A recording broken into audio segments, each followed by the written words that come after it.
welcome to a little video I'm going to do here on adjusting your laser mirrors. This is something that a lot of people struggle with, and it is kind of daunting. So I kept thinking in the back of my head, how can I describe this? And the way that helped me, I'm going to try to visualize for you here. And so this is your normal setup here, your laser 2, mirror 1, mirror 2, and mirror 3. So what I've done here is created a small scenario. This is an exploded view of mirror 1 to mirror 2, just to give you an idea. I didn't draw the other mirror because it's not important for this. But let's assume for a moment that you bring this mirror to the back, but your laser is pointed at an angle like this, or like this. We'll go like this, and it seems. Here, let me move it over here just a little bit. It seems like you've got it on correctly, okay? But when you then take this and run it down, it goes this way. It helped me to think of this laser beam as a solid object, like a rod or a pole. And so you can see how when the mirror moves back, meaning the Y gantry moves out towards the front of the machine, how it moves on the mirror. And this is what you need to correct. So you have to take this and align it, and I'll do it just a little bit more, where you can see this. Now it's this way in the up and down as well. So it's not just the backwards, the side to side, but it's also the up and down. And how you move those mirrors to get that is the same as this. And you can grab a screen grab of this if you don't already have it, but this is a widely available image showing you which screw to turn, and turning it which way it will affect the mirror. So turning this screw this way will make the mirror go down. This way will make it up. And it's usually a good idea to try and use this one and this one only. Only use this one, makes it complicated. And the only time you want to use this one is when you run out of adjustment in this one or this one.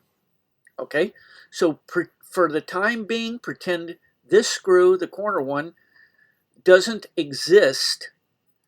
I'm hoping you can see my cursor on screen. I think you can. But for the time being, pretend this one doesn't exist.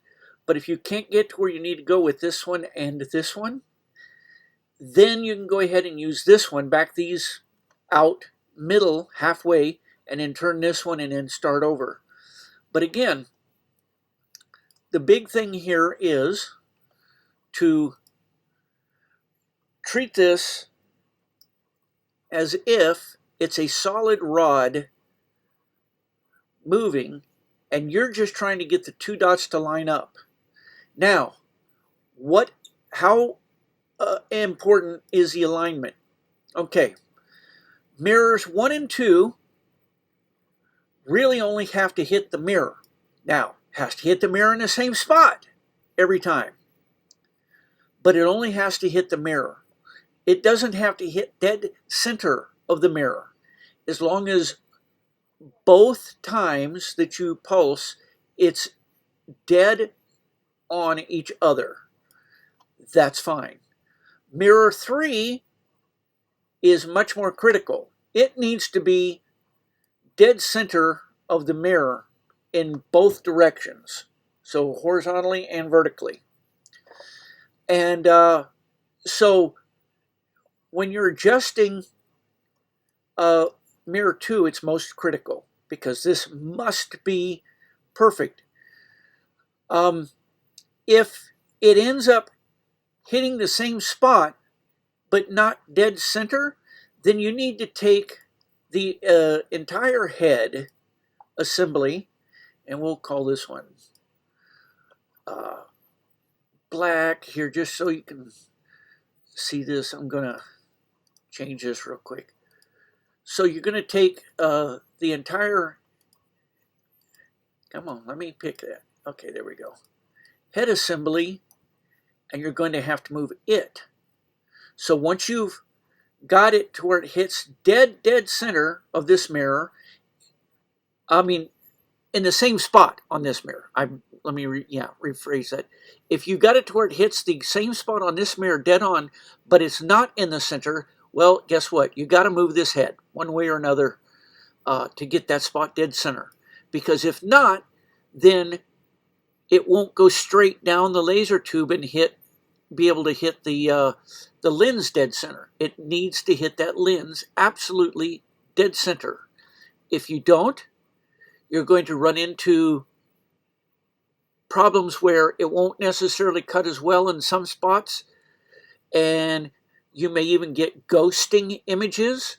If you get a ghosting image, then what it basically means, and I'll just run this off real quick here. Here's your laser tube.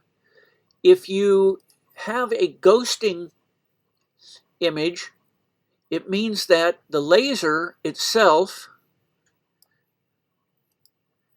is I'm going to change this color so it makes it easier for you to understand here. Okay, so here's our laser beam. If you get a ghosting image, it means that this is hitting the side of the tube and then bouncing and going to the lens. And what happens there is you get a direct bounce and an indirect bounce, and it may only be missing it by a little bit and hitting the inside of the cone of the lens. But what happens is you get a direct hit of it a little bit and then a bounce of it a little bit, and you're getting two images, two laser dots going through the lens. Now they may be right next to each other, but let's say that this is the we'll call this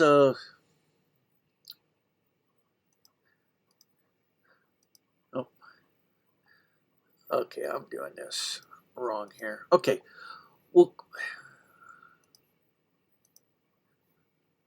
come on. Sometimes it doesn't want to work for me.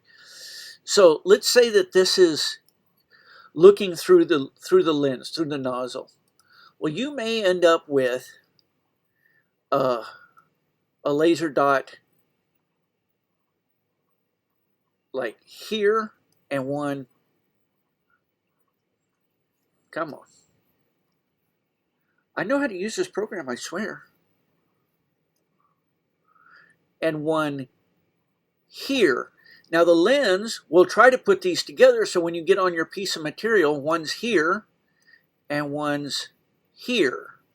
And one of them, this one, the main one, is a stronger laser, and so it does the main engraving, while this one over here will be the ghosting one and show you a ghosting engraving. But while you move to the other side of the bed, they may merge together a bit.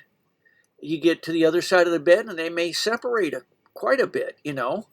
So you end up with this is your engraving and a line or an engraving next to it that is far away from the original. By far away, I mean a millimeter or two away. Or you may have it where it's more like this, to where on one side it looks nice and crisp, but when you move it to the other side and this one comes out, it looks more blurry or fuzzy on the one edge. And you're like, why isn't my image nice and sharp on this side only, and only when I'm on a certain part of the bed? Again, it's hitting the inside of the cone.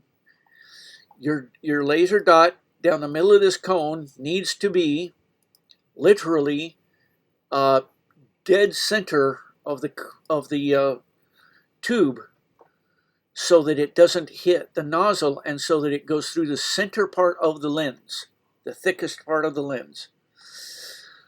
Okay, I hope that made sense to you.